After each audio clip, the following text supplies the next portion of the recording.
Então,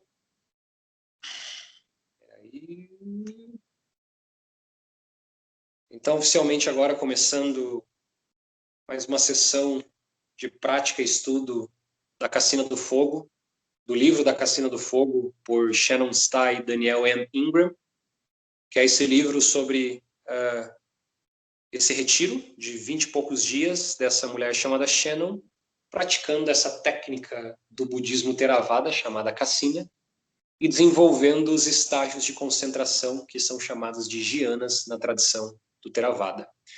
Esses jhanas são absorções meditativas e na Cassina do Fogo a gente trabalha com um campo visual bastante rico, bastante com sequências específicas de cores e luminosidades, o que atiça bastante a nossa concentração, chama a nossa concentração, e esses jhanas vão se mostrando com devida, eu acredito que facilidade, assim, bastante facilidade.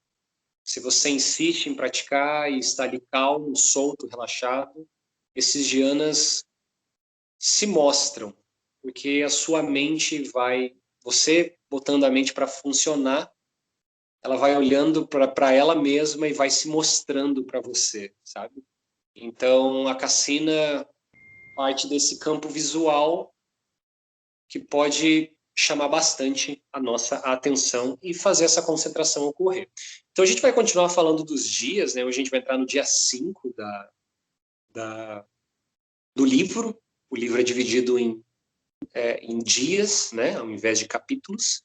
Então, no dia 5, uma coisa que eu pontuei, achei bastante interessante de trazer, foi sobre como, na Cassina do Fogo, eu me coloco como alguém que passou e passa por isso. Você entra, estando ali no murk, estando ali no terceiro jhana, nessas sombras, nesse pântano, você começa a ter medo. Então, você começa a entrar no niyana do medo.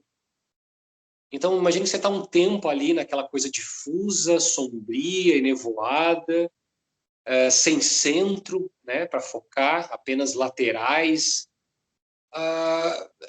De alguma forma, a sua mente tende a se inclinar para esse lugar meio amedrontado. Para mim, sempre surge como pensamentos do tipo, será que eu vou enlouquecer? Sempre parte desse lugar, assim, porque a coisa começa a ficar um pouco mais intensa, esse terceiro jhana começa a se mostrar um pouco mais e vai dando uma sensação estranha junto. E como a gente estuda essa questão lateral dos jhanas de concentração ao lado dos niyanas do Vipassana, a gente vai percebendo que está sempre ocorrendo uma comunicação cruzada entre esses cenários. Então, o Murky, ele está ali nesse lugar da noite escura da alma. E o primeiro niyana da noite escura da alma é o medo. Então, é muito comum, a Shannon pergunta que ela começou a ver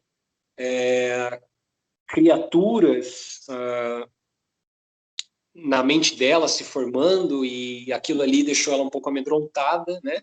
E o próprio Daniel M. Ingram fala que primeiro que a gente tem que lembrar que a nossa mente que gera essas imagens está saindo da nossa própria mente e elas não vão fazer nenhum mal a gente, né? Então, assim como concentração pode te levar a ver coisas muito luminosas, pacíficas, serenas, iluminadas, né? Como deidades lindas e pacíficas, Budas, mas até mesmo figuras mais horrendas. Você pode se aprofundar no jhana, só que com essa qualidade sombria, com essa qualidade de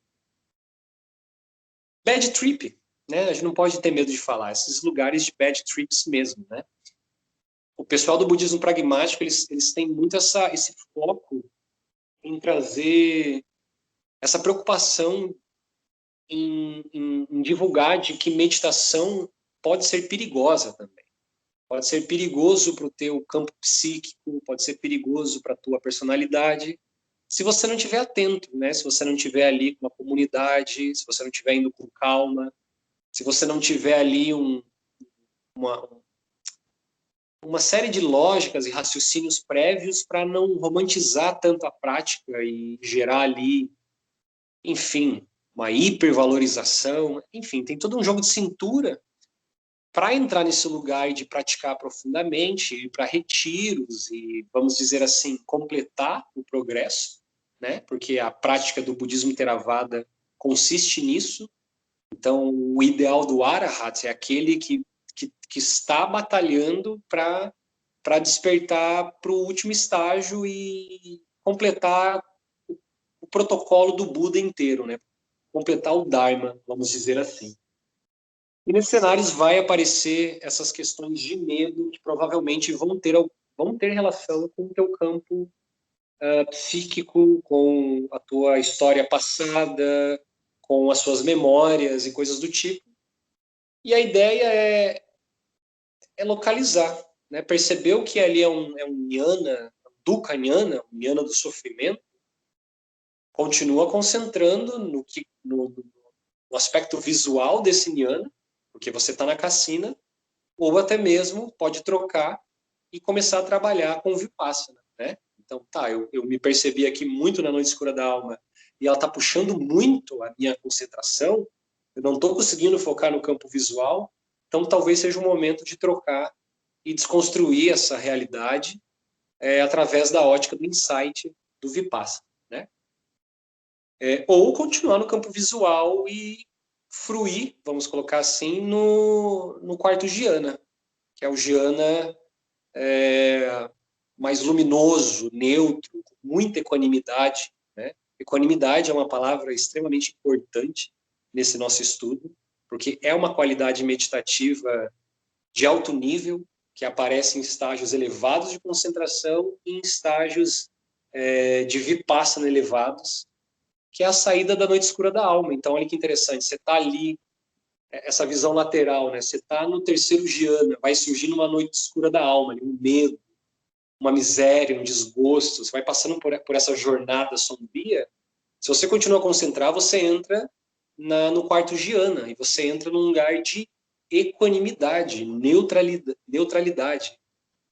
Só que se você olha para o lado do Vipassana, você está no Jnana chamado equanimidade. Então, tipo, é incrível como é a mesma mente. São as mesmas estratas mentais, os estratos mentais, e eles têm ambas essas qualidades. O que muda é como você resolve olhar para essas qualidades.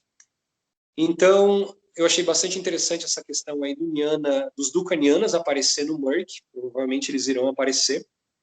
Outra coisa bacana imagine que você resolve se retirar sozinho aí no final de semana, aí você, vou meditar a manhã inteira, né? Aí você vai fazer ali, sei lá, 4 sentadas, cada sentada 40 minutos. Eles comentam como você deve proteger a concentração entre as sessões. Porque se você senta 1 hora, daí dá o seu celular ali, você entra no Instagram, por exemplo, né, um exemplo bem besta, mas você perde aquela concentração que você estruturou, e na sua segunda sentada você vai ter que empilhar bloco por bloco de novo da tua concentração, né? Então, sustentar, proteger essa concentração. Por isso que é até indicado, né, sentar meditando e depois andar meditando, para relaxar as pernas, mas ainda concentrar nessa meditação andando. Outra coisa bacana que ele fala sobre, que eles comentam nesse dia, sobre sincronizar a mente com o campo visual do Merck para começar a trabalhar com as cores, para começar a trabalhar com aquele lugar de magic, né? Então, a Shannon comenta que ela começou a perceber que se ela olha com calma para as cores, essas cores vão se aumentando. O Daniel Ingram indica de calmamente intencionar que o cérebro mude a cor dessas formas que estão ali. Através dessa sincronia de mente e campo visual, você vai gerando insights sobre a causa e efeito das coisas, você vai percebendo um poder escondido ali da tua mente e você pode desenvolver mais o Merck. Você brinca mais com ele, você conhece mais ele, e isso pode fazer você fazer a transição do terceiro para o quarto jhana. Então, sempre gentilmente tentar mudar de cor. Porque se a gente força, intenciona com força, aquilo ali vai ser só mais uma mas um esforço que vai gastar energia do que simplesmente observar, contemplar a mente e deixar ela se mostrar. Aí depois eles comentam sobre essa questão de intenção, de prática. Então, até você aí, antes de começar, intencione, né? Hoje eu irei entrar no Merc e irei conseguir mexer as formas com o Merc. Você joga essa intenção e se desapega dela, mas você dá um caminho para a tua mente. Para daí você sentar e procurar calmamente esse lugar que você intencionou. Então a mente entende quando você gera intenções. É que nem essas coisas agora de performance que dizem que você tem que acordar bem cedo, fazer intenções para o dia, para que teu dia tenha aquela qualidade. Isso tudo faz muito sentido na vida e também na meditação, né? Você pode calmamente fechar os olhos, agradecer, ou que nem a gente faz aqui, oferecer a prática para todos os seres. A gente poderia chamar de gerar bodhicitta, que é gerar compaixão na nossa mente, que essa nossa prática seja boa para nós, mas também para todo mundo que vai estar ali junto com a gente. E a partir disso, entrar na meditação e, quem sabe, a mente não se incline com mais facilidade para os lugares dessa intenção. Aí ele fala também das imagens nítidas no quarto Jhana, né? Ali no Merc, que a gente estava comentando, essas bolhas rocheadas ou de outras cores nesse campo preto.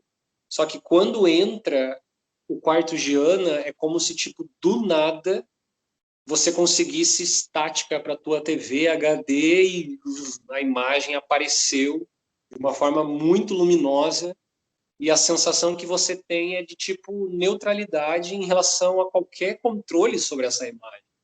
Isso é uma coisa muito importante de se lembrar, porque você está equânime. Um quarto jhana bem estabelecido tem essa força da equanimidade, dessa aceitação e percepção de que aquilo ali só está acontecendo por si só. Uma outra coisa que a Shannon comenta, daí no dia... eu já falei do dia 6, agora é o dia 7. Enfim, eu falei desses dias, mas não comentei que eram os dias. Mas agora... Sim, eu estou acompanhando pelo livro aqui. Boa. Uhum. Então, assim, no dia 7, ela comenta sobre, novamente, os Dukkha-Nyanas. Então, a noite escura da alma aparecendo nas sessões dela. E como ela perdeu totalmente o foco da Cassina quando ela se sentiu num estágio de reobservação. Reobservação é o último estágio da noite escura da alma, que é logo após você entra na equanimidade. E ela percebeu que a concentração dela se esvaiu. E lembrem, né? Ela está num retiro, então a concentração dela está muito forte, mas ela percebe que a concentração se esvaiu e ela entrou num looping de coisas pessoais, coisas para resolver, que gerou muita ansiedade e fez ela perder totalmente a concentração. Então, nesse cenário final de Noite Escura da Alma, é meio que o pico da Noite Escura da Alma. Os dois piores jhanas do estágio de insight, do Vipassana, é as 3 características, que são essas dores intensas no corpo, e o décimo jhana chamado reobservação, que você vai meio que sentir medo, miséria, desgosto e desejo por se libertar tudo ao mesmo tempo. Então ela comenta que ela percebeu esse lugar até mesmo no retiro de concentração dela, né? E ela, no livro, a gente vai percebendo que ela demora para adentrar o quarto jhana. Ela fica um bom tempo aprendendo a trabalhar com o Merc, com o cenário do terceiro jhana. E então, assim... E se a gente olhar nos mapas, né, Gianas e Nianas, o Merc, ele seria um Giana que abrangeria vários Nianas, assim, digamos assim, ou não necessariamente. Você não lembra do... Acho que eu não cheguei a passar para você, mas eu vou mostrar aqui. Estou na pineal. Então, assim, ó, Exatamente, eu tenho esse mapa. esse lado aqui, ao lado direito, são os lados dos jhanas. Uhum. O lado esquerdo... Deixa eu até... Peraí. O lado esquerdo são o lado dos jhanas, e você tem aqui, por exemplo, o terceiro jhana, que é o Uhum. Merc, e olha a distância do terceiro jhana até o quarto jhana. É uma Ah, longa sim. distância. Só que se você lateraliza, o terceiro jhana é o começo da noite escura da alma. Uhum. E a noite escura da alma vem até aqui, ó. Vem até próximo do quarto jhana. Então, tipo, é a mesma camada mental, só que às vezes você é meio que levado a observar mais essas qualidades de insight, ou se você tem uma concentração bem forte, você consegue manter a prática de samadhi, de jhana, e mesmo na noite escura da alma, você está focalizando o teu objeto e solidificando ele através da tua concentração, né? Então, assim, até se diz no budismo que você pode passar pela noite escura da alma com facilidade se você tiver uma concentração muito refinada. Então, se você treina muito, muito jhana, você se mantém bem mindfulness, né? Com atenção plena, você não se perde com os conteúdos. Você tá concentrado, tá? A mente está refinada, afiada, e coisas do tipo. Bem, então beleza. Então o papo termina por aqui. Então, a partir agora do dia 8, que vai ser semana que vem, que a gente vai estudar, eles comentam como trabalhar melhor nesse lugar de noite escura da alma, no meio dos jhanas da Cassina. Mas a ideia é justamente essa, assim, perceber que o murk, eles são camadas inconscientes da nossa mente, que agora estão se revelando para nós, e que de alguma forma pode vir conteúdos pessoais ali no meio também. No teu retiro de concentração, e até em Vipassana, é dito para que você não se conecte muito com esses esquemas pessoais. Não é um momento para, como se fosse sentar com um psicólogo e conversar sobre esses problemas. É um momento para concentrar ou, quem sabe, desconstruir aquilo que você está passando.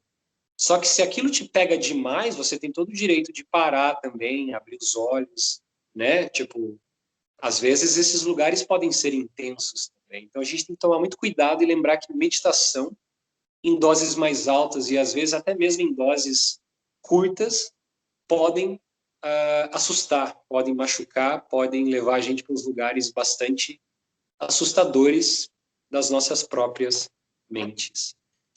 Então, maravilha. Agora a gente vai para a nossa prática.